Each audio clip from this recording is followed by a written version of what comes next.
성경 같이 한번 볼까요? 오늘 말씀은 요한복음 2장 13절에서 22절입니다. 요한복음 2장 13절에서 22절. 설교 제목 같이 한번 읽어볼까요? 시작. 우리는 주님의 성전으로 이 땅을 살아가고 있다. 본문은 지난주와 똑같아요. 우리 같이 한번 읽어봅시다. 한 절씩 읽을까요? 유대인의 유월절이 가까운지라 예수께서 예루살렘으로 올라가셨더니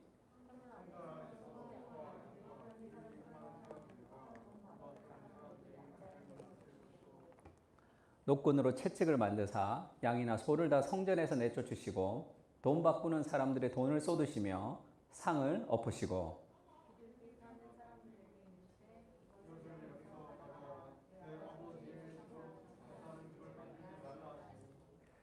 제자들이 성경 말씀에 주의 전을 사모하는 열심히 나를 삼키리라 한 것을 기억하더라.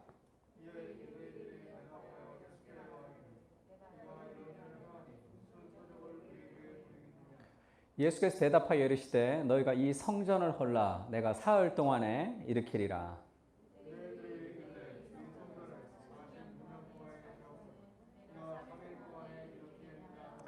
그러나 예수는 성전된 자기 육체를 가리켜 말씀하신 것이라. 22절 같이 읽을까요? 시작. 죽은 자 가운데서 살아나신 후에야 제자들이 이 말씀하신 것을 기억하고 성경과 예수께서 하신 말씀을 믿었더라. 아멘. 우리가 지난주에도 예수님이 성전을 청결한 사건을 우리가 배웠습니다. 예수님이 성전을 청결하시면서 뭐라 그럴까 좀 낯선 예수님이죠. 예수님은 인자하시고 사랑이 많으시고 예수님은 모든 것을 포용하시는 그런 뭐라 그럴까요? KFC 할아버지 같은 하나님으로 생각하는 경향이 있습니다. 오늘날에. 그래서 예수님의 반쪽만 좋아하는 거죠. 나를 위로하시고 나를 사랑하시고 나를 안아주시는 그런 예수님. 그러나 나의 죄에 대해서 이렇게 분명하게 말씀하시고 진리를 선포하시는 하나님에 대해서는 우리가 조금 이해하지 못하는 경향이 있습니다. 그러니까 우리가 성경을 통해서 예수님의 전부를 다 알아야 되는데 이런 예수님의 어떤 진리를 선포하시는 예수님의 모습은 다음 주에 한 번 더 살펴볼 겁니다. 지금 이 성전을 예수님이 청결하시면서 예수님이 이런 말씀을 하셨어요. 그러니까 유대인들이 네가 뭔데 지금 이렇게 이것을 하라 마라 네가 말하느냐. 왜냐하면 그 당시에 장사하는 사람들은 대제사장의 허락을 받아서 장사를 하는 거죠. 그러니까 지금 그 종교 시스템 안에서 거기에서 장사하는 것이 아무도 잘못됐다고 생각하지 않았습니다. 거기서 돈의 결탁이 있기도 하고 그 이윤을 받기도 하고 그래서 지금 여러 가지 문제들이 있었지만 이것이 아무도 그거를 문제 삼지 않았는데 예수님이 그러니까 그럼 너가 누군데 도대체 이걸 하지 말라고 하느냐 그렇게 얘기하죠. 네가 이 일을 행하니 무슨 표적으로 우리에게 보이겠느냐. 예수님이 말씀하시죠.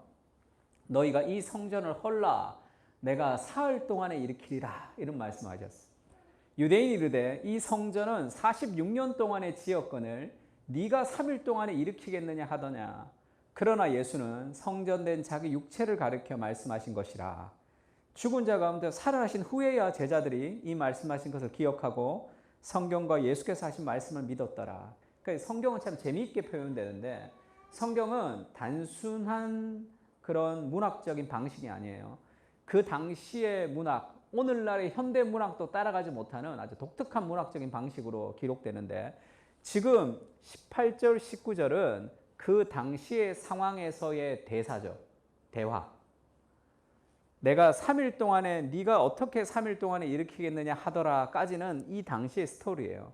근데 갑자기 전지적 작가 시점으로 하나님의 관점이 쑥 들어옵니다. 그러나 예수는 성전된 자기 육체를 가리켜 말씀하신 것이라. 이거는 대사가 아니에요. 이것은 해설입니다. 성경 저자가 가진 해설이에요.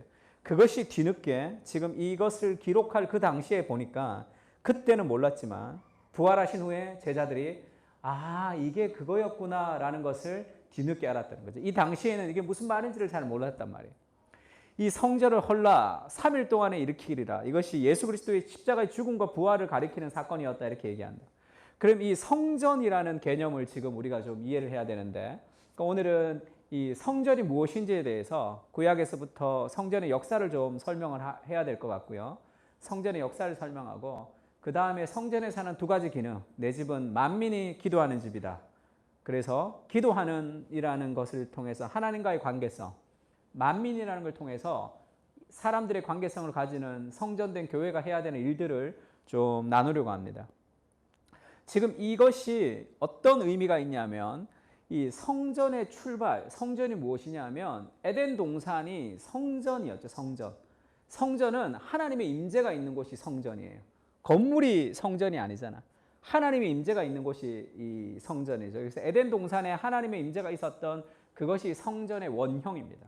그래서 여호와 하나님이 그 사람을 이끌어 에덴 동산을 두어 그것을 경작하며 지키게 했다 할 때 제사장이 그 성소에서 일했다 할 때 그 단어, 이 지키다라는 단어가 똑같은 단어가 쓰였어요. 그러니까 어떤 아담이 제사장의 기능을 했던 그런 뉘앙스로 설명합니다.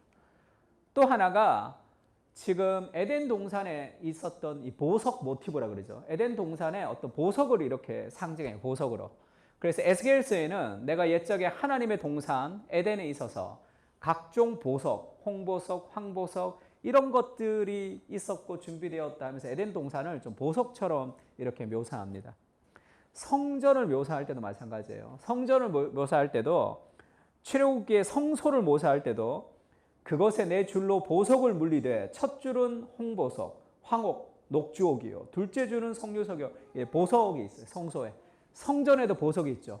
또 마지막에 임할 새 하늘과 새 땅에도 그 보석 모티브, 보석이 쭉 나온단 말이에요. 그것은 그리스도의 교회의 영광스러움을 지금 표현하는 것인데, 그래서 천국에 갔더니 내가 계시록처럼 밑에 홍보석, 녹보석이라는 도로가 깔렸더라. 그래서 여기서 금 가지고 천국 갈 필요 없다. 이렇게 천국 갔다 온 사람 예전에 간증도 하고 그랬는데 사실 그거는 그냥 개꿈이라고 봐야 되겠죠. 천국은 정말 그렇게 도로에 홍보석이 깔려있다는 뜻이 아니라 그거는 그리스도의 교회, 새하늘과 새 땅의 영광스러움을 나타내는 거예요. 그러니까 어쨌든 이 보석의 모티브가 이 에덴 동산에서 있었다. 성전에 있는 것이. 그러면서 에덴 동산이 성전의 원형이라는 걸 얘기한단 말이에요. 그 성전에서 타락으로 쫓겨났단 말이에요. 그러면 하나님이 사람들과 함께 있고 싶지만 함께 있을 수 없죠. 인간이 죄인이기 때문에. 그래서 에덴 동산에서 쫓겨난 그들이 이제 예수 그리스도를 통해서 결국 이제 에덴으로 회복하는 것이 구원이죠. 그 하나님과의 관계가 회복되는 거. 그러면 이제 하나님을 만날 수 있는 하나님의 임재가 있는 성전을 잃어버렸잖아요. 타락해서. 그래서 하나님이 직접 사람을 찾아오신다고. 사람을 찾아오신 곳이 처음에는 지금 이게 그림이 잘 환해서 보이는지 모르겠는데 이게 시내산 꼭대기예요. 시내산 꼭대기에 이 불로 임하신 거죠. 하나님이 불기둥 구름기둥으로 임했다는 것은 하나님의 가시적인 모습이죠. 하나님이 여기에 하나님이 있다는 것을 가시적으로 보여주는 거예요. 그 불기둥 구름기둥도 불기둥이 있고 그 하나님의 임재 앞에 가까이 가지 못하도록 구름이 둘러싸여져 있는 형태라. 두 개의 기둥이 아니라 둘러싸여져 있기 때문에 낮에는 구름 기둥으로 밤에는 불기둥이라는 것은 낮에는 구름이 보이고 밤에는 구름이 안 보이고 그 안에 불이 보이니까 불기둥이 보이는 거죠. 그래서 내비게이션 같이 6시에는 불이 나오고 뭐 아침 7시에는 구름이 나오고 그런 게 아니라 그 하나님의 임재의 상징에게 시내산 꼭대기에 있었습니다. 하나님이 시내산 꼭대기에 거기에 임재하셨다는 거예요. 거기가 성소예요. 그러니까 하나님이 임하신 성전이 거기죠. 시내산 꼭대기에 하나님이 임하셨으니까. 근데 아무나 갈 수 없었어요. 아무도 갈 수 없었어. 오직 한 사람 모세만, 중보자 모세만 갈 수 있었습니다. 그러니까 하나님의 임재를 죄인들이 갈 수 없어서 지금 이 시내산 꼭대기에서 모세만 만났고 거기에서 하나님이 알려주죠. 율법을 주시고 그 다음에 성소, 텐트, 거룩한 텐트를 만들어서 하나님이 백성들 사이에 임재할 수 있도록 한 거죠. 하나님이 너무 인간과 함께 있고 싶은데 죄인은 다가갈 수가 없어요. 그래서 하나님이 죄인인 인간과 함께 있고 싶어서 하나님의 보좌를 지금 시내산 꼭대기로 옮겼고 쉽게 얘기하면 그 다음에 텐트로 옮긴 거예요. 그래서 지금 출애굽기에 그 모세에게 성소, 성막, 텐트, 터버너클, 천막이죠. 내가 그들 중에 거할 성소, 거룩한 곳이죠. 내가 그들 중에 거할 거룩한 곳. 왜 거룩하냐면 거룩하신 하나님이 계신 곳이 성소이기 때문에. 그들이 나를 위하여 짓되 무릇 내가 보이는 모양대로 장막을 짓고 기구들도 그 모양을 따라 지을지라. 하나님이 알려주신 그런 청사진대로 그대로 만들어야 돼요. 왜냐하면 그것이 그리스도를 통해서 우리가 하나님을 만나는 모형이기 때문에. 그래서 구약시대에는 제사를 잘못 드리면 죽임을 당했습니다. 그게 무슨 얘기냐면 제사 한번 잘못 드린 게 아니라 그것이 상징하는 바가 그리스도를 통해서 구원을 얻는다는 게 그 안에 내포되어 있기 때문에 그래요. 그러면 쉽게 얘기하면 그리스도 외에 구원이 있다는 것과 비슷하기 때문에 구약시대에는 제사를 어떻게 드리는 것이 굉장히 중요했어요. 그것이 그리스도의 구원을 상징하는 것이기 때문에. 그래서 그 성소, 그 텐트를 지어서 그 텐트에 또 아무도 못 들어가죠. 대제사장만 들어갈 수 있습니다. 그 지성소에는. 그 지성소에 하나님의 보좌가 있는 지성소에는 아무나 들어갈 수 없고 대제사장만 1년에 한 번 들어갈 수 있는 그곳에 그렇게 하나님의 성소로 하나님이 임재하신 거죠. 그래서 이게 지성소와 성소가 있고 이 뜰이 있고 그렇게 이 지성소에는 하나님의 법궤가 있습니다. 그렇게 만든 거죠. 그러니까 이게 내부가 이렇게 되어 있는 거죠.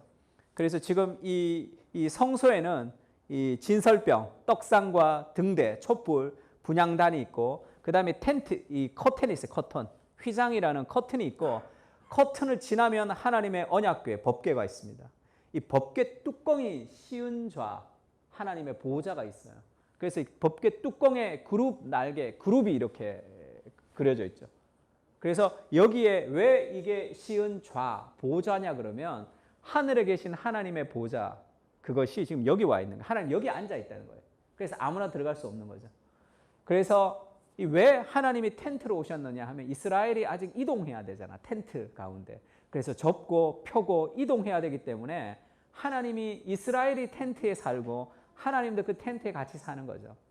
그러니 다윗이 마음이 얼마나 아파. 하나님께서 왜 그 텐트에 이렇게 지내 계셔야 되냐. 나중에 자기는 이제 그 가나안을 정복하고 성전에 있는데 자기는 왕궁에 있는데 하나님의 그 법궤가 텐트에 있으니까 하나님을 위해서 성전을 짓고 싶은 마음이 생긴 거죠. 그래서 지금 이곳이 하나님의 성소, 이 하나님의 성전의 원형이 되는 성소에 하나님이 오신 겁니다. 그래서 이스라엘은 성소 중심이죠. 성막. 지금 가장 가운데 하나님의 성막이 있고 그 다음에 레위인들이 여기를 지키고 있어요. 아무나 못 들어가게. 레위인들이 여기를 지키고 있고 보호하는 거죠. 그 다음에 이스라엘의 12지파가 이렇게 구성되어 있습니다. 이렇게 머물러 있는 거예요. 하나님의 보좌를 중심으로 그들이 하나님의 성막을 중심으로 이스라엘을 이렇게 살고 있어요. 그리고 이동할 때는 어떻게 이동하죠? 이동할 때 누가 먼저 이동해? 하나님의 법궤, 성소, 하나님의 법궤가 먼저 이동하죠. 그래서 이스라엘이 진격할 때 이런 형태, 법궤가 먼저 나옵니다. 그 다음에 이 지파, 3명의 지파가 있고 그 다음에 성막 부품을 가지는 그런 자손들, 그 다음에 또 세 지파, 성막 기구 이런 식으로 행진하죠.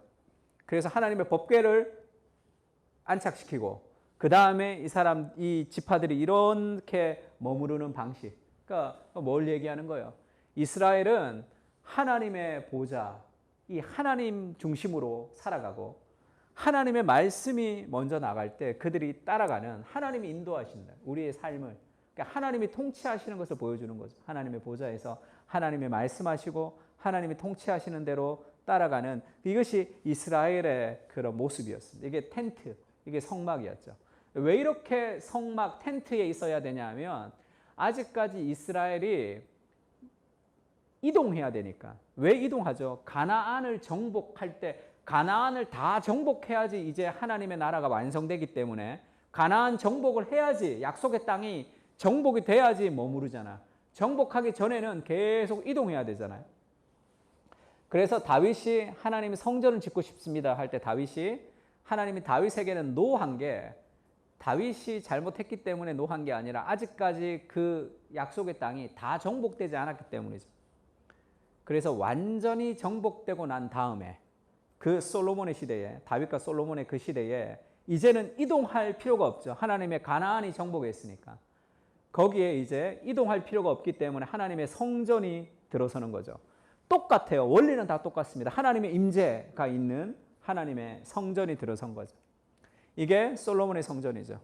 그래서 아까 그 양식 그대로지만 규모가 커진 거죠. 금으로 아주 화려하게 그렇게 커졌습니다.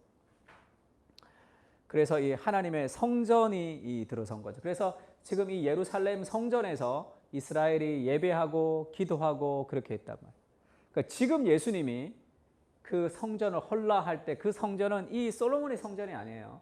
이 솔로몬의 성전을 이렇게 세우고 그들이 예배를 잘 드렸다가 포로로 끌려가죠. 포로로 끌려갑니다. 이스라엘의 남과 북으로 솔로몬이 죽고 나서 북이스라엘과 남유다로 나눠지고 남북으로. 그 다음에 북이스라엘이 아수르에 의해서 멸망당하죠. 그 다음에 남유다가 마지막에 바벨로니아의 포로로 끌려가면서 그들이 멸망당합니다. 그때 솔로몬의 성전이 파괴가 된단 말이에요. 그들은 한 번도 하나님의 성전이 파괴된다고 생각해 본 적이 없어요. 하나님은 늘 승리하시니까. 근데 솔로몬의 성전이 파괴됐죠. 그전에는 하나님의 법궤가 나가면 무조건 승리한다고 생각했어요. 그래서 하나님의 임재가 아닌 그 법궤가 능력이 있다고 생각한 거예요. 그러면서 불순종하면서 막 살지만 블레셋과의 전쟁에서 하나님의 법궤가 나오면 이긴다고 생각했다. 법궤가 나왔는데 법궤가 빼앗겨버리죠. 그래서 그 사무엘 시대에 엘리 제사장이 목이 부러져 죽는 그 충격으로 그런 사건도 있었습니다. 비슷하게 이스라엘은 예루살렘이 멸망한다고 한 번도 생각해 본 적이 없어요. 예루살렘이 박살이 났단 말이에요. 그 뭐지? 그럼 우리가 어디서 제사 드리지? 어디서 예배하지? 그리고 이방인들은 어떻게 생각했을까요? 하나님 별 거 없구나. 하나님 별 힘이 없구나. 그렇게 생각했을 거 아니에요. 그러니까 포로로 끌려갔는데 예루살렘이 멸망되니까 멘붕 상태에 빠진 거죠. 이제 그들이. 그때 선지자들이 예언을 할 때 다시 성전이 회복될 것이다. 다시 성전이 회복될 것이다 하면서 영광스러운 성전에 대한 비전을 얘기하는 거죠. 그때 다시 성전이 회복된다는 것은 그리스도가 오셔서 이루실 완전한 회복을 얘기하는 거지, 다시 솔로몬의 성전같이 화려한 성전이 회복될 것이라는 그런 육적인 성전을 얘기하는 것은 아니었어요. 그래서 이렇게 포로로 끌려가 있는 상황에서 아수르 바벨론에게 끌려갔다가 이 바벨론이 페르시아에게 멸망당해요. 그러니까 바벨론에게 속국으로 있다가 페르시아의 속국이 된 거죠, 이제. 그러니까 페르시아가 이제 그 왕이 되면서 페르시아 왕 중에 고레스라는 사람이 있습니다. 그 사람은 이제 좀 정책을, 이 사람들이 포로지만 좀 이 사람들을 좀 풀어줘야 되겠다, 이렇게 정책을 펼치는 사람들도 있죠. 그것도 이제 하나님의 섭리 안에서 이루어진 것인데, 그러니까 이사야서 같은 데 보면 고레스가 회복할 것이라는 예언도 있죠. 그 고레스가 칙령을 발표합니다. 바사라 그러죠. 페르시아 왕이에요. 페르시아 왕 고레스 원년에 여호와께서 예레미야의 입을 통하여 하신 말씀을 이루게 하시려고 페르시아 왕 바사 왕 고레스의 마음을 감동시키셔서 그가 온 나라에 공포도 하고 조소도 내렸습니다. 뭘 내렸냐? 바사 왕 고레스는 말하노니 하늘의 하나님 여호와께서 세상 모든 나라를 내게 주셨고 나에게 명령하사 유다 예루살렘의 성전을 건축하라, 이렇게 명령했어요. 그러니까 유다가 아직 독립하지는 않았지만 성전을 예루살렘에 건축해서 조금 종교적인 생활을 할 수 있도록 해준 거예요. 그렇게 해서 이 페르시아로부터 예루살렘으로 이제 이주를 해서 거기서 성전을 건축했던 사람이 이 수룹바벨이라는 제사장과 그 당시에 함께 있었던 사람이 학계, 그 다음에 스가랴 이런 사람들, 그 다음에 에스라 이런 사람, 학계 에스라 이런 사람들이 수룹바벨이랑 같이 가서 성전을 짓는데 막 공격이 있어요. 사람들이 공격이 있어서 막 힘들어했다가 중간에 스톱했다가 막 그런 사건들이 있었고, 그 다음에 가긴 갔더니 먹고 사는 게 힘들어서 성전 지을 생각을 안 해. 갔는데 먹고 사는 게 너무 힘드니까. 그래서 학계 선지자가, 야, 너희가 편벽한 집에 살면서 하나님의 전을 너희가 안 만들면 어떡하냐. 우리가 하나님의 전을 만들자, 이렇게 사람들을 독려하기도 하고, 그렇게 해서 성전이 지어지는 것이 제2성전, 수룹바벨의 성전이라 이렇게 얘기합니다. 그 제2 성전이 건축됐죠. 그것이 건축됐는데 그것이 건축될 당시를 에스라 3장에서는 그렇게 표현하죠. 제사장들과 레위 사람들과 나이 많은 족장들은 첫 성전을 보았으므로 이제 이 성전의 기초가 놓임을 보고 대성통곡하였으나 여러 사람은 기쁨으로 크게 함성을 지르니 백성이 크게 외치는 소리가 멀리 들리므로 즐거이 부르는 소리와 통곡하는 소리를 백성들이 분간하지 못하였더라. 이제 성전에 이제 그 스룹바벨의 성전이 지어지는 거, 성전이 없다가 성전이 지어지니까 얼마나 기쁘겠어. 젊은 사람들은 굉장히 기뻐. 이제는 성전이 생겼으니까. 근데 나이가 많은 사람들은 운단 말이야. 왜죠? 첫 성전, 솔로몬의 성전을 봤거든. 근데 너무너무 초라한 그 성전을 보면서 그들은 울고 또 젊은 사람들은 기뻐하는, 이게 막 뒤섞여 있는 하나님의 마음을 저는 이렇게 표현했다고 생각하는데, 그 하나님의 이스라엘이 타락해서 포로로 끌려가서 온 열방 가운데 하나님의 능력과 아름다움을 선포해야 될 그 하나님의 교회가 포로로 끌려가서 그 포로 생활에서 그들이 열어주는 그 정도의 그 여유를 가지고 이제 하나님의 성전을 요만큼 지은 거죠. 그래도 하나님이 그 성전을 기뻐하셨습니다. 그렇게까지 하나님이 이스라엘과 함께 하고 싶었던 거죠. 하늘의 하나님이, 솔로몬의 성전에서 솔로몬이 그렇게 얘기하죠. 하늘의 하나님이 이 금빛 찬란한 이 성전이 하나님에게는 이게 너무 부족하다. 하나님께 너무 누추하다는 거야. 이게 너무 부끄럽다는 거야. 그 하나님이 지금 나무로 만든 뭐 그런 스룹바벨의 그 형편없는 그 성전 하나님께서 임재하시는 거죠. 이렇게 제2성전이 건축이 됐습니다. 그리고 이제 학계, 스가랴, 말라기니까 이제 구약이 끝이 난 거죠. 이 스룹바벨의 성전 정도가 남아있고 구약이 끝이 나요. 그 다음에 400년 동안에 여러 가지 일들이 있었고, 우리 신구약 중간기에 한번 신약할 때 배웠죠. 헬라에게 먹혔다가 다시 잡혔다가 그러면서 이 로마가 이제 그 예루살렘을 이렇게 다스리는 이 로마의 속국이 된 상태이죠. 그래서 그 로마가 이스라엘을 좀 다스려야 되는데, 이스라엘을 좀 이렇게 잘 다스려야 되니까 헤롯이라는 사람을 분봉왕으로 세워서 그 사람이 그 지역을 다스리게 했어요. 예수님 당시에. 헤롯은 제사장 출신도 아니고 레위 지파 출신도 아니고 에돔 출신, 에돔. 근데 왕이 돼서 유다를 다스리니까 이스라엘 사람들이 싫어했겠죠. 가뜩이나 이 정통성을 중요하게 생각하는데. 그러니까 그 헤롯이 이스라엘의 마음을 좀 들게도 하기 위해서 성전을 다시 건축해 준 거예요. 근데 헤롯은 아마 건축에 마음이 있어서 그랬을 수도 있어요. 건축 좋아해서 그랬을 수도 있어요. 왜냐하면 다른 이방 신전도 많이 건축했거든요.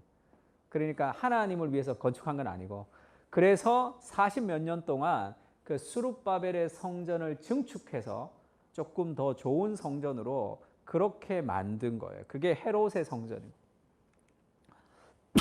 솔로몬의 성전이 있었고, 그 전에 성막이 있었고, 솔로몬의 성전이 있었고, 이 스룹바벨의 성전을 만들었고, 그 다음 이것을 증축해서 이제 헤롯의 성전을 만든 헤롯성. 그래서 예수님이 그 헤롯의 성전을 보고 이 성전을 헐라, 그럼 내가 3일 만에 일으키리라, 이렇게 얘기했어요. 여기까지가 오늘의 본문이고, 조금 더 얘기를 하자면 이 다음에 예수님 시대를 넘어서서 그 로마의 속국 아래 있을 때 이스라엘이 자꾸 독립을 하려고 해서 로마와 전쟁을 하죠. 로마와 전쟁을 해서 이 헤롯의 성전이 다 무너지죠. 로마 티투스 장군에 의해서 이 예루살렘이 완전히 멸망되고 예수님 다음 시기입니다. 그래서 지금 남아있는 게 이 벽만 남아있죠. 통곡의 벽만 남아있습니다. 그래서 로마의 티투스 장군의 개선문에 가보면 이 제사장들 그 금촛대를 이렇게 가지고 가는 그런 게 이렇게 기념으로 남아있어요. 개선문에 지금도 남아있습니다. 그러니까 예루살렘이 완전히 멸망하고 지금 벽 하나 남아서 지금 이 이스라엘 사람들이 통곡의 벽에서 통곡한단 말이에요.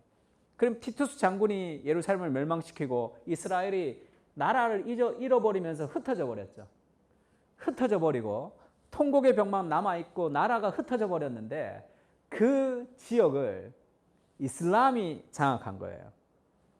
예루살렘, 그 이스라엘에다 흩어진 상황에서 이슬람이 장악해서 이 통곡의 벽에 있는 이 성전이 있었던 그 자리에 지금은 모스크가 있습니다. 이 모스크, 이슬람 사원이 있어요.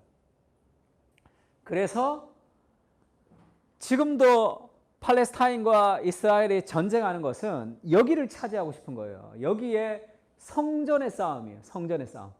그 이스라엘이 들어와서 또 나라를 세워버렸으니까. 이슬람은 야 이건 우리 땅인데 너네가 와서 나라를 세웠고, 이스라엘은 여기는 우리 땅이고 우리 조상의 땅이고 여기에 성전을 세우고 싶어요. 정말 새로운 성전을 세우고 싶어요.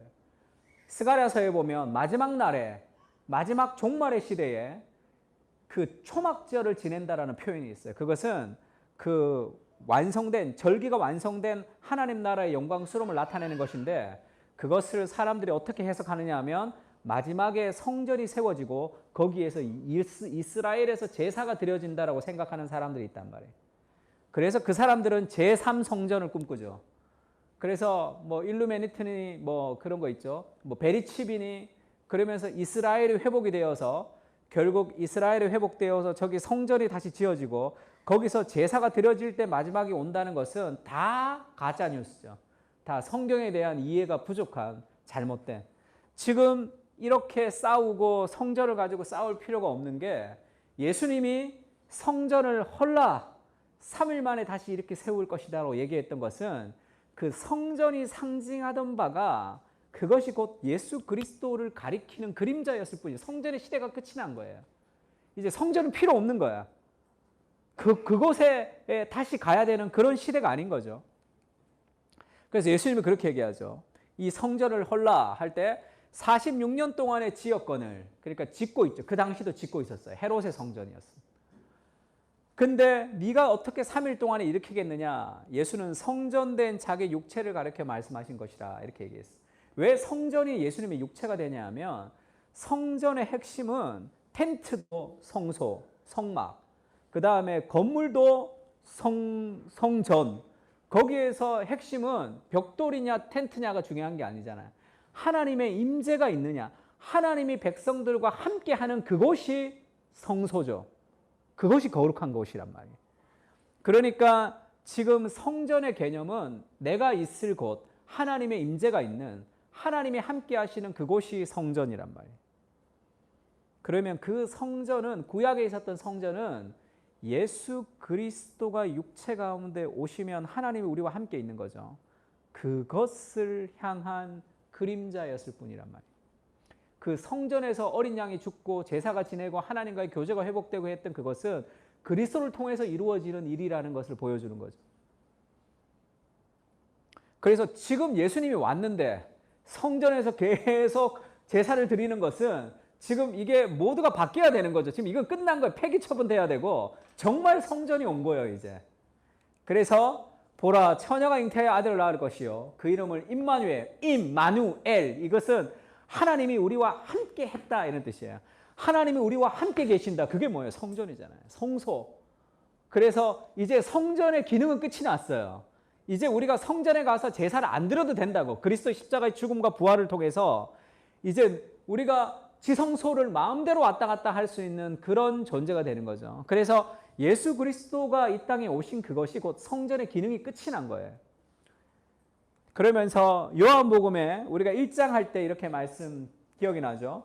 말씀이 육신이 되어, 이 로고스, 태초에 계셨던 그 로고스가 육신이 되어서 우리 가운데 거하심에 우리가 그의 영광을 보니 아버지 독생자의 영광이요 은혜와 진리가 충만하더라. 예수님이 이 땅에 오셨을 때 은혜와 진리가 충만했다고 할 때 말씀이 육신이 되었어요. 하나님이 사람이 되어서 우리 가운데 거하시다 할 때 이 거하다는 단어가 영어 성경에 보면 터버너클, 이 성막을 치다라는 그런 단어가 쓰였어요.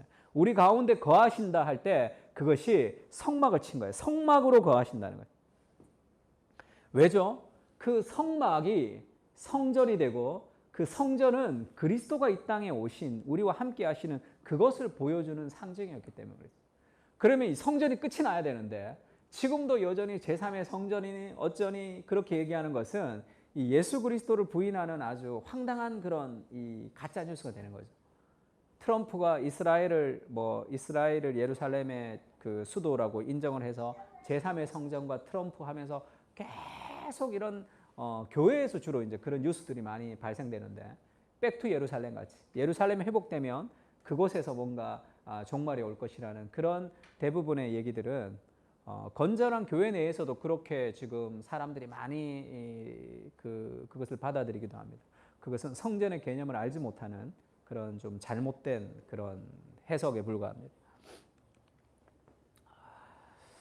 그래서 히브리서에는 그렇게 얘기하죠. 그러므로 형제들아 우리가 예수의 피를 힘입어 성소에 들어갈 담력 얻었으니, 지성소예요. 지성소에는 아무나 못 들어갔는데 예수의 피로 인해서 우리가 그 지성소에 들어갈 수 있는 담력을 얻었다. 이제 안 죽는 거예요, 지성소에 들어가도. 왜냐하면 그 길은 우리를 위하여 휘장 가운데 열어놓으신 새로운 살 길이요 휘장은 곧 그의 육체니라. 그 성소와 지성소 사이에 휘장 텐트가 있었는데 그 텐트를 예수님의 십자가를 통해서 그 길을 열었다는 거예요. 이 성소와 지성소 사이에 휘장 커튼이 있었어요. 그래서 아무나 못 들어가. 여기는 들어가면 1년에 한 번 대제사장만 들어갈 수 있었습니다. 아무나 들어갈 수 없는 이곳을 예수 그리스도의 십자가의 죽으심으로 여기가 찢어졌어요. 왜냐하면 이 휘장이 곧 그리스도의 육체였다. 그리스도의 육체의 십자가의 죽음을 통해서 이 길이 열려서 하나님께로 나가게 됐다는 거예요. 이거는 무슨 얘기냐면 이 휘장만 찢어졌다는 게 아니라 이 가장 마지막에 있었던 하나님께 나가는 가장 마지막에 있었던 이 커튼이 찢어졌다는 게 뭐예요? 이것이 다 무너졌다는 뜻이에요. 이제 하나님께 이거 다 필요 없는 거야. 그냥 예수 그리스도의 피로 우리가 보혈을 지나 하나님 앞으로 나가는 거죠. 이제 우리가 우리가 양을 끌고 와야 되고 그런 거 없이 하나님 앞으로 바로 가는 그런 시대가 됐다. 그러니까 성소는 필요 없는 거죠. 이게 다 기능이 끝난 거예요. 이 기능은 그리스도를 가리키는 기능이었고, 우리가 메시아를 통해서 구원을 받는 그런 것을 이 중보 제사장을 통해서 우리가 구원을 받는 것을 보여주는 거죠. 그래서 제사장이 완전하지 않은데 완전한 제사장이 왔다. 제물이 어린 양이 완전하지 않았는데 온전한 제물이 왔다. 이 성소도 온전하지 않은데 온전한 성전이 왔다는 거예요. 그 그리스도를 통해서 이것이 다 사라졌다는 것을 보여주는 거죠. 그래서 이제 그 성전의 시대가 아니라 이제 하나님과 관계를 맺는 이 그리스도가 3일 만에 내가 다시 일으키겠다 하면 그것은 이제 유대인이 믿었던 그런 성전의 시대가 아닌 새로운 그리스도를 통해서 하나님께 나아가는 새로운 시대, 하나님 나라가 열렸다는 그런 위대한 예수 그리스도의 선언에 불과한 거죠. 그런데 그 그리스도가 지금 왔는데 여전히 그 성전에서 그것도 장사를 하고 있으니 그것이 얼마나 답답한 노릇이에요. 그리고 예수님이 십자가에서 못 박혀서 돌아가시는 그때도 마태복음은 그렇게 얘기하죠. 예수께서 다시 크게 소리를 지르시고 영혼이 떠나시니라. 예수님 십자가에서 돌아가셨어요. 그때 이에 성소 휘장이 위로부터 아래까지 찢어져 둘이 되고 땅이 진동하며 바위가 터지고 성소 휘장이 위로부터 아래로 갑자기 예수님이 죽고 쭉 찢어졌어요. 위에서 아래로 찢어졌다는 것은 누가 찢었다는 거예요? 하나님이 그걸 찢었다는 거죠. 성소 휘장이 찢어졌다는 것은 성전이 다 붕괴됐다는 뜻이에요. 그래서 성소 휘장이 찢어지고 백부장과 및 함께 예수를 지키는 자들이 지진과 그 일어난 일들을 보고 심히 두려워 이는 진실로 하나님의 아들이었던 지진이 일어났단 말이에요. 그래서 예수님 영화 보면 예수님이 십자가에 돌아가셨을 때 성소 휘장이 찢어져요. 그 다음에 막 지진이 일어나면서 성전이 파괴되는 그런 영상들이 있단 말이에요. 그게 굉장히 성경적이죠. 성전은 의미가 없어. 이제 다 필요 없단 말이에요. 예수 그리스도가 성전을 완성하신 거야. 그 성전의 개념들이 완전히 바뀐 거죠. 그리스도를 통해서. 그 일들, 이제 예수 그리스도가 참된 성전이 되신 거예요. 그래서 마태복음에 이런 얘기도 있습니다. 내가 너희에게 이르노니 성전보다 더 큰 이가 여기 있다. 이 성전에서 이렇게 하는 게 아니라 성전보다 더 큰 이 그리스도라는 성전 안에 지금 우리가 있는 거죠. 근데 문제는 여기서 끝나지가 않아요. 성경이 여기서 끝나지가 않는다고. 성전의 시대가 끝났고 그리스도가 성전이 되셔서 이제는 그 시대가 끝이 났다는 것으로 끝나지가 않는다고. 성전의 개념이. 예수님이 그걸 더 확장시키죠. 고린도전서 3장 16절 같이 읽어봅시다. 너희는, 자, 시작.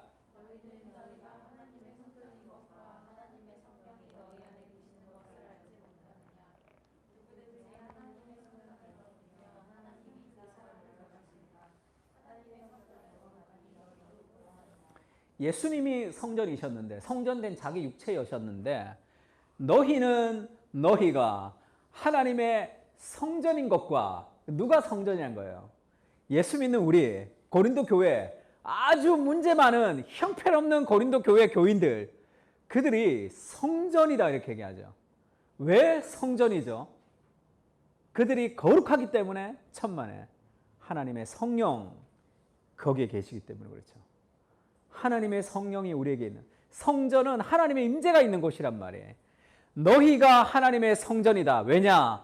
하나님의 성령이 너희 안에 계시기 때문이다. 그거를 왜 알지 못하느냐? 그래서 거룩한 하나님의 성전인데 왜 거룩하게 합당하지 못하게 살아가냐? 왜 하나님의 성전을 더럽히냐? 누구든지 하나님의 성전을 더럽히면 하나님이 그 사람을 멸하시리라. 하나님의 성전은 거룩하니 너희도 그러하라. 우리가 거룩하게 살아야 되는 이유가 우리 안에 거룩한 하나님의 영이 계시고 내가 하나님의 성전이기 때문이죠. 형편없는 그릇을 갖고 있지만 이 그릇 안에 보배 되신 그리스도가 담겨있기 때문에 아주 귀중하단 말이에요. 우리는 질그릇이지만 우리가 그 사람을 존중하고 사랑해야 될 이유가 뭐죠? 그 사람 안에 하나님의 성령이 계시기 때문에 거룩한 하나님의 사람인 거죠. 우리가 성전이 됐다는 거예요. 그러니까 성전의 개념이 에덴 동산에서 성막으로, 성전에서 스룹바벨의 성전에서, 헤롯의 성전에서 그것을 다 무너뜨리고 그리스도의 십자가의 죽음을 통해서 예수님이 예수 믿는 사람들의 공동체인 그리스도의 교회를 하나님의 성전으로 만드셨다는 거예요. 어떻게 그렇게 될 수 있느냐? 에베소서 1장 22절 같이 또 한번 읽어볼까요? 시작. 또 만물을 그의 발 아래 복종하게 하시고 그를 만물 위에 교회의 머리로 삼으셨느니라. 그래서 교회는 그의 몸이니 만물 안에서 만물을 충만하게 하시는 이의 충만한 의미니라. 예수님이 십자가에서 죽으시고 부활하심으로 주님이 되셨죠. 하나님이 그 예수님을 충만하게 하시는데 그 승천하셔서 이 세상을 통치하시는 그 하나님이 교회의 머리가 되신다는 거예요. 예수님이 삼위일체의 하나님이신 제2위격이 되시는 예수 그리스도가 교회의 머리로 존재하시는 거죠. 교회는 그리스도의 몸으로 존재해서 우리가 그리스도의 육체가 된단 말이에요. 그러니까 예수님이 옛날에는 마리아로부터 받은 육신을 입고 이 땅에 계셨어요. 그때는 한계가 있었죠. 육신에 한계가 있었다고. 지금 예수님을 만나면 딴 사람은 못 만나. 근데 예수님이 승천하시면서 영으로 성령을 우리에게 다 보여주셔서 예수님의 영이 우리와 다 함께 있는 거죠. 그 예수님의 영인 그 교회 공동체, 우리는 교회의 지체로 부름을 받았다. 이래요. 지체가 뭐예요? 손가락, 발가락으로 부름 받았다는 거예요. 그래서 신약 성경에서 말하는 구원은 개인의 구원이 없습니다. 내가 예수님 믿어서 구원 받는 게 아니에요. 내가 예수님을 믿어서 손가락이 된 거예요.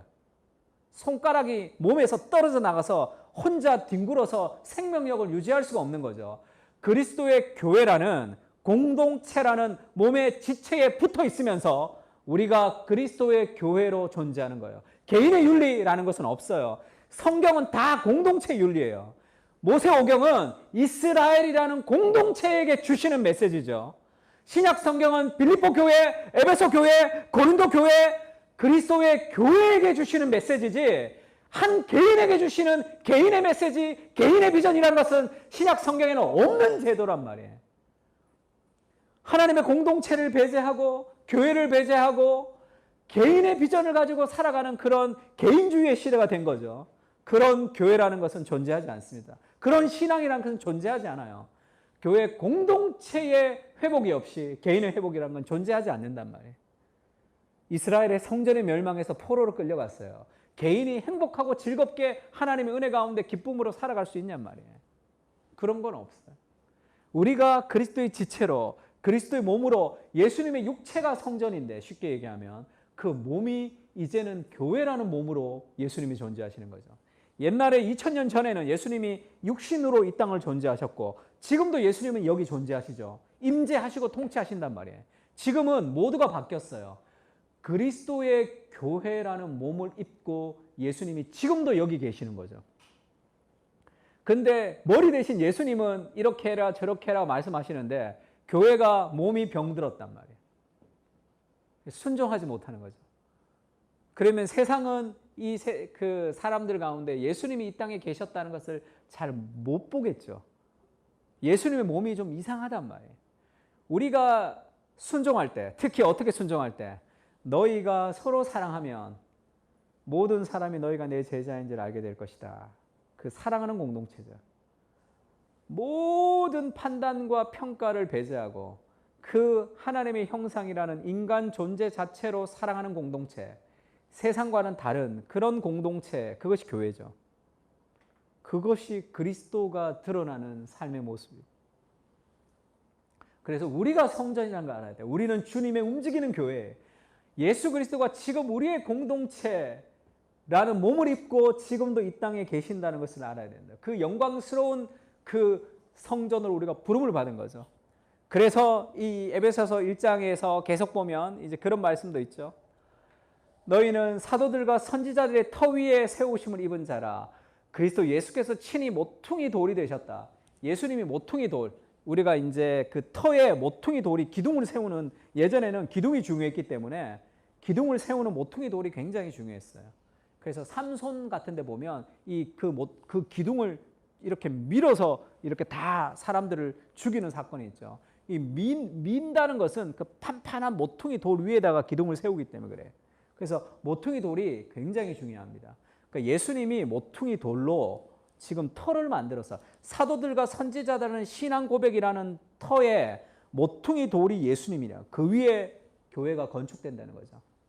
너희 안에서 건물마다 서로 연결하여 주 안에서 성전이 되어가고 너희도 성령 안에서 하나님이 거하실 초소가 되기 위하여 그리스도 예수 안에서 함께 지어져 가느니라. 우리가 그리스도의 몸이라고도 표현하고 그리스도의 건물이라고 성전이라고도 표현하죠. 그래서 우리가 하나님의 성전으로 지금 지어져 간다는 거죠. 사도들과 선지자의 신앙 고백으로 우리가 예수님을 믿고 예수님을 모퉁이 돌로 삼아서 예수님을 기초로 삼아서 우리가 함께 서로 살아가는 공동체가 되어서 함께 성전으로 지어져 가는 거죠. 그것이 하나님의 오랜 꿈이었죠. 성막에 오셔고 성전을 만들고 그리스도를 보내시며 성전의 시대가 끝이 나고 그리스도가 죽고 부활하심을 통해서 정말로 하나님이 원하셨던 삶이 참된 성전인 그리스도의 교회의 공동체, 그것이 그리스도와 연합되어 있죠. 그리스도의 머리로 우리는 몸으로 함께 지어져가는 그 공동체를 통해서 하나님의 나라가 이 땅 가운데 있다는 것을 보여주고 싶은 거죠. 그래서 온 세상과 열방이 하나님의 나라가 되는, 하나님의 통치 안에 들어오는, 그것이 하나님의 꿈이죠. 하나님의 꿈이 그 교회를 통해서 하나님의 꿈들이 이루어진단 말이에요. 그런데 그 성전이 지금 기능을 제대로 하지 못하기 때문에 예수님이 만민이 기도하는 집이다 이렇게 얘기하죠. 그래서 이 성전이 해야 되는 가장 중요한 두 가지 기능은 하나님과의 관계, 그 다음에 사람과의 관계죠. 하나님과의 관계, 기도입니다. 기도. 하나님과 교제하는 거죠. 말씀과 기도를 통해 하나님과 교제하는 거예요. 그것이 성전된 우리가 해야 되는, 우리가 성전으로 하나님의 역사에 동참하고 우리를 통해 하나님 나라가 만들어가는 가장 중요한 역사는 기도하며 하나님과 교제하는 거죠. 그래서 그것을 그 박용우 교수님이라는 분이 그 교회라는 책에서 울림과 어울림이다 이렇게 표현했어요. 울림은 하나님이 나를 울려주시는 거죠. 하나님과의 관계를 통해서, 하나님과 교제를 통해서 내 마음이 울리면 그 다음에 옆에 있는 사람과 어울린다는 거지. 그렇게 어울릴 수 있다. 이게 교회의 두 가지 기능, 사귐과 선교, 이렇게 얘기했습니다. 다시 얘기하면 하나님 사랑과 이웃 사랑이죠. 그래서 존 스타트라는 그 목사님이 제자라는 책에서 그렇게 썼어요. 성경의 하나님은 말씀하시는 분이시다. 죽은 이방 우상들은 말하지 못하죠. 그러나 살아계신 하나님은 오늘도 말씀하시는 분이시죠. 그러나 이스라엘은 하나님의 백성이지만 그의 말씀을 듣지 않고 반응하지도 않았다는 거예요. 오늘날에도 하나님은 여전히 우리에게 말씀하시는 분이시다. 오늘날에도 그리스도의 제자들은 뭐 해야 된다는 거예요? 그것을 들어야 된다는 거죠. 하나님은 말씀하시는 분이죠. 살아계시기 때문에 그렇습니다. 그 말씀하시는 그 하나님의 음성을 들어야 되죠. 듣고 우리가 하나님 앞에 기도하고 할 수 있는 그런 삶의 패턴이 필요한 거죠. 하나님의 말씀을 들어야 된다. 하나님께 기도해야 돼요. 오늘의 삶에서 가장 부족한 이 문화적인 어떤 힘이라는 것은 바쁜 거예요. 바쁜 거. 그 교만입니다. 개인주의와 그리고 이 그 성취주의가 우리를 몰아가기 때문에 우리가 굉장히 바쁜 이유는 어떤 교만을 우리에게 자극하는데 우리가 어떤 최상의 엘리트가 되어야 된다라는 그런 마음을 가지는 거예요. 그렇기 때문에 남는 시간에 뭔가를 해야 돼요. 더 나의 발전을 위해서 뭔가를 해야 돼요. 그렇게 인생을 살아가다가 나이가 50, 60이 되면 꺾이는 거죠, 이제. 아, 이거 다 안 되는구나. 그렇게 꺾인단 말이에요. 근본 그 마음이 잘못된 마음이죠. 그래서 많은 것을, 그러니까 관심이 너무 많고 그 많은 관심을 내가 다 해야 되는 그런 시대. 그래서 누구를 좀 멋있다고 해요. 돈도 많으면서 이것도 잘하면서 이것도 많이 하면서 막 하는 그런 사람들을 꿈꾸는 거죠. 정작 해야 될 가장 중요한 것들을 놓치며 살아가는 경우가 많습니다. 우리가 이 땅을 살아가면서 해야 될 중요한 일들은 하나님과 교제하는 겁니다. 일주일을 살면서 그게 가장 중요한 거예요. 24시간 하나님과 교제하며 살아갈 수는 없지만 우리의 직장 생활, 우리의 가정 생활, 우리의 그 모든 것은 하나님과 교제하는 것을 통해서 이루어지는 것이에요. 그래서 그것을 우리가 마음에 소원을 하며 그 하나님을 만나는 그 거룩한 성전으로 하나님이 우리에게 말씀하지 않으시면 우리가 거룩한 성전됨을 살아갈 수가 없잖아요. 우리가 북한 간첩이 지금 침투했어, 세상에. 근데 그 정보를 안 받으면 어떡해? 내가 거기서 뭐 친구 만나고 사귀고 놀고 그러면 어떡해? 지령을 받고 임무가 있는데, 미션이 있는데 그것을 잃어버리면 어떡해? 간첩 비유가 그렇게 썩 어울리진 않지만 하나님 나라의 식민지, 하나님 나라를 지금 여기 하나님 나라의 대리점을 낸 거예요. 지금 교회라는 것을. 그러면 우리는 세상과 같이 살아가는 게 아니라 하나님의 통치를 받으면서 하나님 나라의 식민지로 살아가야 된단 말이에요. 그 모델을 만드는 거죠. 그래서 본회퍼가 그렇게 얘기했습니다. 홀로 있을 수 없는 사람은 공동체를 주의해야 되고 성도의 교제 속에 있지 않는 사람은 홀로 있는 것을 경계해야 된다. 거룩한 공동체는 홀로 있음으로 하나님을 깊이 경험할 때 우리는 더 서로 사랑하는 공동체가 될 수 있습니다. 그리고 성도의 교제 속에 있지 않는 홀로 있음이라는 것은 그런 수도원의 영성이라는 것은 그것은 올바른 삶의 영성이 될 수 없어. 그것이 함께 가는 거죠. 그렇게 하나님 나라를 이루어가는 거죠. 천국을 여기서 만들어가는 거예요. 세상을 변화시키는 전제는 교회의 교회됨입니다. 우리가 가장 힘써야 될 것은 여기서 하나님 나라의 질서를 만들어가는 그 하나님의 통치가 여기서 이루어지는 거예요. 그래서 지금 이방인의 뜰, 여인의 뜰, 이스라엘의 뜰, 사제의 뜰, 여기서 성소와 지성소의 휘장이 찢어졌다는 것은 이것이 다 무너졌다는 거죠. 하나님과의 교제가 회복되면서 사람과의 교제가 다 회복되는 거예요. 그래서 바울이 그렇게 얘기하죠. 이제는 전에 멀리 있었던 너희가 그리스도 예수의 피로 가까워졌다. 그는 우리의 화평, 평화이신지라 둘로 하나를 만드사 원수된 것, 곧 중간에 막힌 담을 자기 육체로 허시고 법조문으로 된 계명의 율법을 폐하셨으니 이는 이 둘로 자기 안에서 한 새 사람을 지어 화평하게 하시고 십자가로 둘을 한 몸으로 하나님과 화목하게 하심이라. 원수된 것을 십자가로 소멸하셨다. 이방인과 유대인은 원수처럼 지냈어요. 이방인은 이방인대로, 유대인들은 이방인과 자기들은 다른 사람이라고 하면서 배제를 통해서 자기의 무언가를 키웠습니다. 그들이 아닌 내가 어울리는 다른 존재를 통해서 내가 조금 더 나은 존재가 되기를 원하는 거죠. 그랬는데 그리스도의 피로 하나가 되는 거죠. 그 담이 헐린 거죠. 이방인의 뜰 그것이 다 흘리고 만민이 기도하는 함께 하나가 되는 공동체, 그게 하나님의 꿈이었던 거죠. 그래서 유대인과 이방인을 그리스도 안에서 한 새 사람을 지었다. 이렇게 지었다는 말이 영어로 보면 뭐라 그랬어요? created, 창조했다. 그것은 새로운 인간을 하나님이 태초에 천지를 창조하실 때 창조했다는 뜻이에요. 교회는 새로운 인간형을 창조한 거예요. 이전의 세상의 방식이 아니에요. 그래서 유대인과 이방인을 다시 진흙으로 만들어가지고 그 둘을 섞어가지고 새로운 인간의 종류를 새롭게 만든 거, 그것이 그리스도의 교회라는 거예요. 원수된 모든 것을 해치고 이전의 내가 아니라 그들과 내가 하나가 되는 새로운 공동체를 만들었단 말이에요. 그래서 누군가가 교회에 왔는데 고등학생인데 임신을 했어요. 그래서 낙태를 한 사람이 지금 교회에 왔다는 말이에요. 그럼 교회라는 곳은 그 사람이 우리 교회 교인이 아니고 교회에 오지 않았다면 낙태라는 것에 대해서 우리가 이렇게 생각하고 저렇게 생각할 수도 있지만 그 사람이 교회에 오면 그것은 그의 문제가 아니라 우리의 문제가 되는 거예요. 그것은 우리의 문제가 되는 거라고. 그게 그리스도의 교회죠. 그게 너의 문제가 아니라 우리의 문제가 된단 말이에요. 너의 관심이 아니라 우리의 관심이 되는 거죠. 그것이 그리스도의 교회가 가지는 삶의 모습, 다른 삶의 형태를 살아가는 거예요.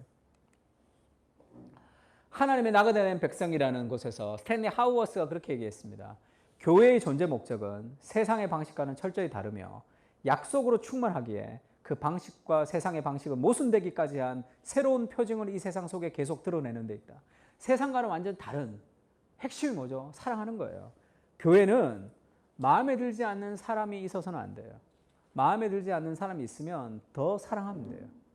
더 다가가고 더 얘기하고 더 다가가고. 직장도 마찬가지입니다. 직장에서 정말 싫어하는 사람이 있으면 다른 사람도 다 싫어해도 우리는 그 사람이 우리에게 하는 행동에 상관없이 우리가 더 다가가고 사랑하고 노력하는 것, 그것이 복음이 우리에게 주는 삶의 정신이죠. 예수님이 우리에게 했듯이 그것이 하고 싶어지는 거죠.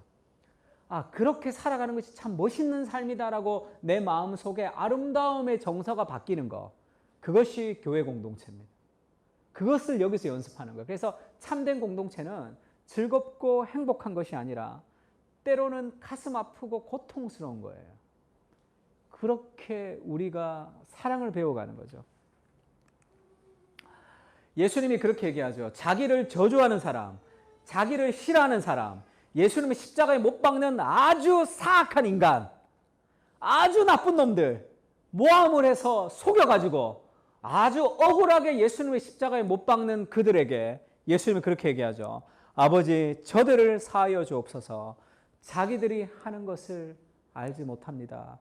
그런 용서를 통해서 그 저주를 해결하는 거죠.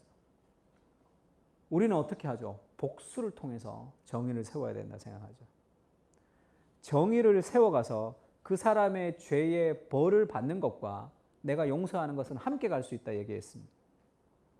용서를 통해서 저주를 끊어야지 우리의 삶이 포용할 수 있는 공동체가 되는 거예요. 스탠리 하우어스가 이런 얘기를 했습니다. 산상설교의 윤리에서 기초가 되는 것은 우리에게 어떤 유익이 있느냐가 아니라 하나님이 존재하시는 방식이다. 뺨을 돌려대는 일이 옹호되는 이유는 그것이 어떤 효과가 있느냐의 기준에 의해서가 아니라 그렇게 하는 것이 하나님의 방식이기 때문이다. 그리스도의 교회의 공동체는 하나님과 깊이 교제하면서 예수님이 멋있어야 돼. 저렇게 살고 싶다. 그것이 아름다워질 때 그리스도처럼 살아가고 싶어집니다. 우리의 인생의 목적이 뭐죠? 예수님 닮는 거죠. 그런데 예수님처럼 살고 싶지는 않단 말이에요.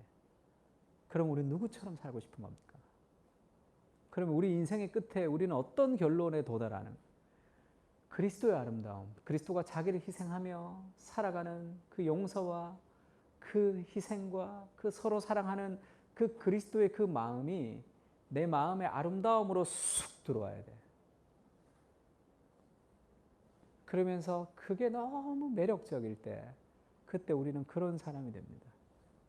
게리 토마스가 그런 얘기를 한번 한 적이 있어요. 자기가 이제 햄버거를 사러 갔는데 직원이 굉장히 불친절하게 대한다는 거예요. 그러면 내가 지금 이 돈을 주고 먹으러 왔는데 이렇게 기분 나쁜 것까지 내가 당해야 돼 이런 생각을 하죠. 그 자기의 권리를 주장하죠. 그래서 그 종업원을 혼내거나 아니면 주인 불러오라고 하거나 그 집을 망하게 하거나 여러 가지 이상한 댓글을 쓰거나 그럴 수 있겠죠. 그게 오늘날의 사람들의 문화입니다. 교회를 다니건 다니지 않건 다 세상의 문화 내러티브대로 살아가죠. 게리 토마스가 그렇게 얘기해요. 오늘 무슨 기분 나쁜 일이 있었냐 물어요. 표정이 좋지 않다. 힘을 내십시오. 그리고 팁을 이렇게 주고 왔다는.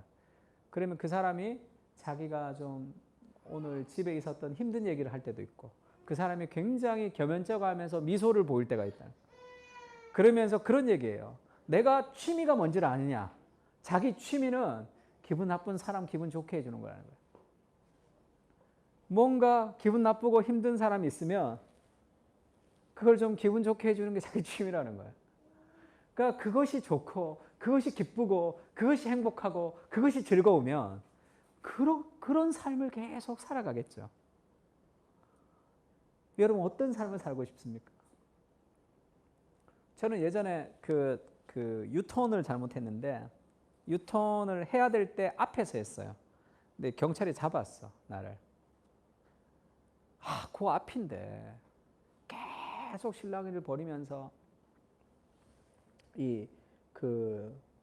오토바이 헬멧 안 쓴 걸로 이렇게 벌점을 끊어줬어요. 안 그러면 중앙선 침범이면 점수가 높으니까. 근데 어느 목사님이 그런 얘기를 한번 하시더라고요. 자기가 유턴을 해서 중앙선을 침범했는데 경찰이 잡았는데 오토바이 헬멧 그걸로 끊어주겠다 그렇게 얘기했다는 거예요. 자기가 노 했다는 거예요. 나는 오토바이 헬멧 쓰고 안 쓰고 가지 않았다. 나는 중앙선을 침범했다는 거예요. 근데 왜 내가 오토바이 헬멧 쓴 걸로 해야 되냐? 나는 내가 한 것에 그대로 벌점을 달라 이렇게 얘기했다는 거예요. 경찰이 당황하더라는 거예요. 저도 당황했습니다. 그러면서 그랬어요. 나도 저렇게 살고 싶다. 나도 저렇게 살고 싶다. 나는 한 번도 그렇게 살아야 되겠다고 생각해 본 적이 없어요. 나도 저렇게 내 인생을 하나님 앞에 정직하게 좀 살고 싶다. 그런 생각이 좀 들었습니다. 사람들이 생각하면 바보 같다 그러겠죠. 바보 같다 그럴 거 아니야. 왜 더 주고 왜 그렇게 멍청하게 살아가느냐. 그것이 우리에게 유익하기 때문이 아니죠. 산상설계 윤리는 공동체 윤리인데 그것이 나에게 유익하기 때문에 결국 내가 남을 용서하는 게 결국 나에게 유익하기 때문에 유익해요. 결국 유익하지만 그것은 유익하기 때문에 하는 것이 아니라 그렇게 하는 것이 하나님의 방식이기 때문에 그렇습니다. 그것이 그리스도의 교회가 해야 될 일이죠. 우리는 그리스도의 성전으로 주님을 부름을 받았습니다. 내가 가는 모든 땅에 하나님이 예배받는 그날을 고대하는 거죠. 나는 하나님의 성전으로 함께 지어져가는 하나님 나라의 성전으로 지금도 우리가 살아가고 있다는 그 거룩한 동참의 기쁨을 가지고 서로 사랑하는 공동체를 여기서 노력해야 돼요. 완벽한 모델이 될 수는 없습니다. 완벽한 공동체는 이루어질 수 없어요. 그러나 우리의 현실 안에서 우리가 좀 최선을 다하는 그렇게 예수 그리스도를 닮아가는 그런 공동체가 좀 되었으면 좋겠습니다. 같이 한번 찬양할까요? 아까 우리 불렀던 찬양인데 우리는 주의 움직이는 교회, 이곳은 주님을 위한 자리, 내가 기도하는 모든 땅에서 하나님의 예배받을 그날을 고대하죠. 나의 노래로 주님의 성전을 짓고 높임을 받았소서. 우리의 찬송 중에 거하시는 주님은 거룩하십니다. 두 손을 들어 주님의 보좌를 만들고 온 맘 다해 경배하리. 구름 날개 사이에 임하신 것처럼 내 위에 임하소서. 우리가 가는 곳에 하나님의 거룩한 임재가 있는 그런 거룩한 성전으로 살아가기를 축복합니다. 찬양합시다.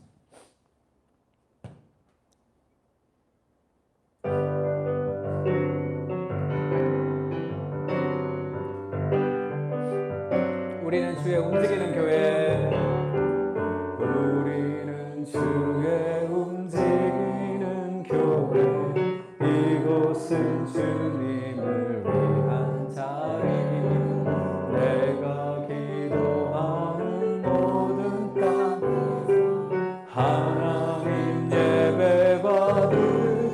고대하네. 나의 노래로 주님의 성전을 지으리. 높임을 받으소서. 이스라엘 찬송 중 거하신 주님은 두 손 들어 주님의 보좌를 만들고 경배하리.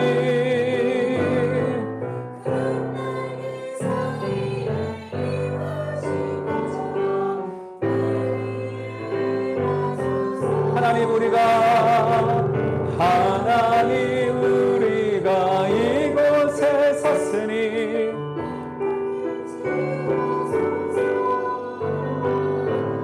하나님 우리가 어디에 있든지 비리라. 열방들아 송축할지어다.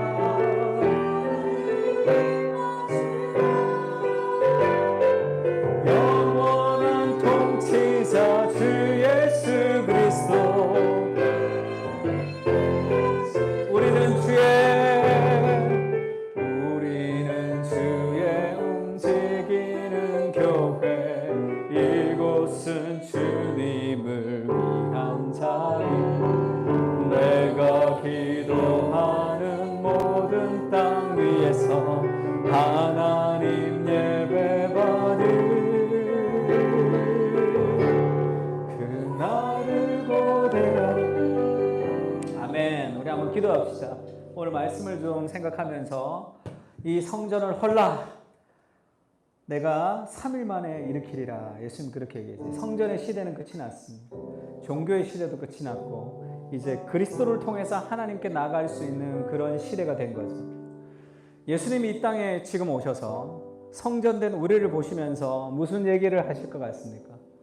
내 집은 만민이 기도하는 집인데 너희가 강도의 구열로 만드는 거다. 이것이 우리를 향한 메시지라며 그것은 굉장히 고통스럽겠죠. 우리의 삶에 거룩한 성전으로 우리를 불러주셨는데 하나님과의 거룩한 교제. 오늘도 우리에게 말씀하시는 하나님의 음성을 듣고 기도하며 교제하며 하나님의 은혜를 공급받고 그 은혜로 사람을 사랑하며 살아가는 그런 거룩한 공동체로 우리가 살아가기를 같이 한번 기도했으면 좋겠습니다. 다 같이 기도하겠습니다. 주님, 우리의 삶에 하나님께서 은혜를 부어주셔서 우리가 주님의 움직이는 교회로 살아갈 수 있도록 주님 도와주시옵소서. 우리가 가는 곳곳에서, 우리가 가는 모든 곳에서 우리가 하나님을 향하며 나갈 수 있도록 주님 도와주십시오. 우리가 온전히 주님 앞에 기도하며 오늘도 말씀하시는 하나님 앞에 우리가 음성에 귀를 기울이며 살아갈 수 있도록 주님 도와주시고 그 주의 말씀에 귀를 기울이며 하나님 앞에 온전히 기도하며 살아갈 수 있도록 주님 도와주시옵소서. 주님의 은혜를 우리에게 허락해 주셔서 주님의 그 은혜로 우리가 구원받은 하나님의 백성인 것을 우리가 아직 죄인 되었을 때 그리스도께서 우리를 위해서 고백하며 우리를 위해서 하나님께서 은혜를 부어주신 것을 우리가 더 기억하며 살아갈 수 있도록 주님 도와주십시오. 하나님의 마음을 우리가 품고 우리가 사람을 사랑하는 그런 거룩한 공동체로 살아갈 수 있도록 주님 도와주시고 풍성하신 하나님의 마음과 하나님의 심령으로 하나님 살아갈 수 있도록 주님 도와주십시오. 하나님의 마음, 하나님의 심령, 하나님의 모든 것으로 우리가 살아갈 수 있도록 주님 도와주시고 풍성하신 하나님의 심령으로 주님 우리를 붙들어 주시옵소서.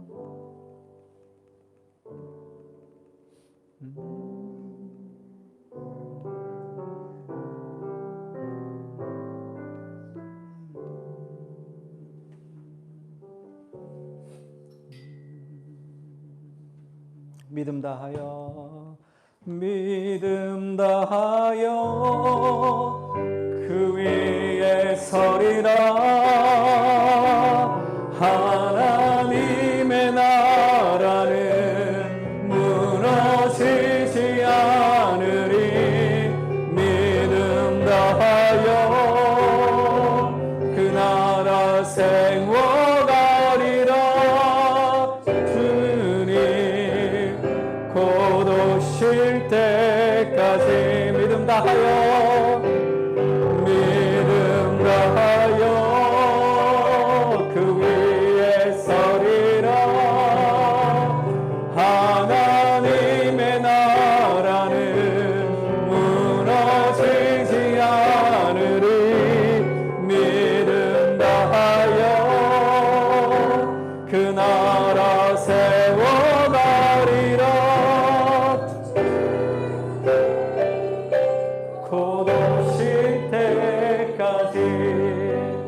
한 번 더 기도했으면 좋겠는데, 하나님이 교회를 통해서 일하시는데 연약한 교회를 통해서 일하시죠. 하나님이 포기하지 않는 그 사랑이 반드시 승리하게 됩니다. 그래서 우리가 지금 비록 연약하지만 하나님의 그리스도 교회를 통해서 이 땅 가운데 하나님 나라를 이루어 가실 거예요. 주님, 우리는 연약하지만, 우리는 부족하지만 우리 부족한 우리를 통해서 일하실 하나님을 신뢰하며 살아갈 수 있게 해달라고 같이 마지막으로 한 번 더 기도했으면 좋겠습니다. 다 같이 기도하겠습니다. 하나님, 우리의 연약함과 우리의 부족함에도 불구하고 우리를 통해 일하시며 우리와 함께 하시는 그 하나님을 우리가 기억하며 기도합니다. 아버지 하나님, 우리의 심령들 한 사람 한 사람의 심령들이 하나님 그곳에 다 모일 수 있도록 처럼 하나님이 나갈 수 있는 그런 귀한 은혜를 우리에게 허락하여 주십시오. 우리의 심령이 하나님의 마음과 하나님의 심령으로 살아갈 수 있도록 그 안에서 하나님께서 우리에게 부어주시는 그 마음을 가지고 살아갈 수 있도록 주여 도와주십시오. 풍성하신 하나님의 사랑과 하나님의 마음을 가지고 살아가는 하나님의 신앙으로 우리의 심령 안에 하나님께서 우리에게 부어주시고 풍성하신 하나님의 마음을 우리에게 알아주십시오. 아버지 하나님, 그리스도의 교회가 우리를 보내시는 우리가 주님을 움직이는 교회 하나님의 이뤄내는 것을 우리가 기억하며 살아갈 수 있도록 주여 도와주십시오. 내 집안 만민의 기도하는 시기 하나님 앞에 온전히 기도하며 살아가며 서로가 하나님 앞에 온전히 교제하며 나갈 수 있도록 주께 살아가며 도와주시고 풍성하신 하나님의 심령과 하나님의 심령을 가지고 살아갈 수 있도록 아버지 하나님의 마음으로 우리가 살아가며 나갈 수 있도록 주여 도와주십시오. 하나님의 심령을 가지고 나갈 수 있도록 주여 도와주십시오. 하나님, 우리의 삶의 하나님의 그런 알패를 주님과 살아갈 수 있도록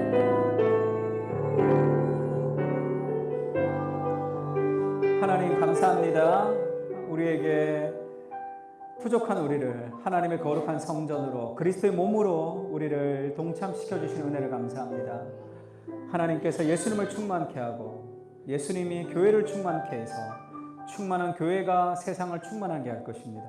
주님, 이 땅이 하나님 나라가 되게 하는 그 일에 우리를 부르신 하나님, 우리가 거룩한 하나님의 비전에 동참하며 그것을 우리가 꿈꾸며 살아갈 수 있도록 주님 도와주시고 그 하나님의 나라에 동참된 하나님의 교회로서 우리가 새로운 비전을 가지고 살아갈 수 있도록 주님 도와주시옵소서.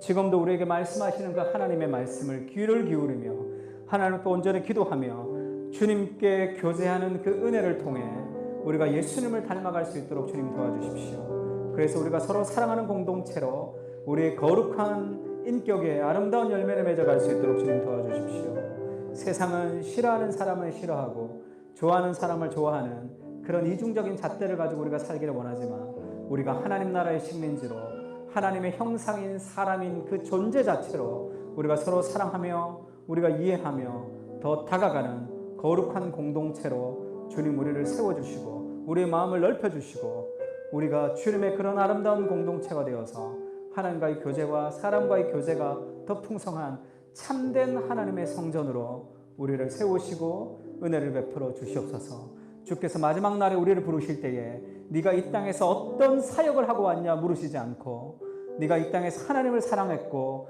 사람을 사랑했느냐 그 사랑으로 우리를 평가하실 것입니다. 주님, 사랑이 가장 중요한 것임을 깨닫고 우리의 삶의 많은 것들을 하나님을 사랑하고 사람을 사랑하는 것으로 우리가 그것을 맞추며 살아가는 거룩한 하나님의 백성들이 될 수 있도록 은혜를 부어 주시옵소서. 이제는 우리 주 예수 그리스도의 은혜와 하나님의 사랑과 성령님의 교통하시는 은사가 그리스도의 거룩한 성전이 되어서 그리스도의 몸으로 함께 지어져 가기를 다짐하고 돌아가는 사랑하는 그 사랑 교회의 교인들과 하나님의 백성들 머리 위에 이제로부터 영원까지 함께 계실지어다. 아멘.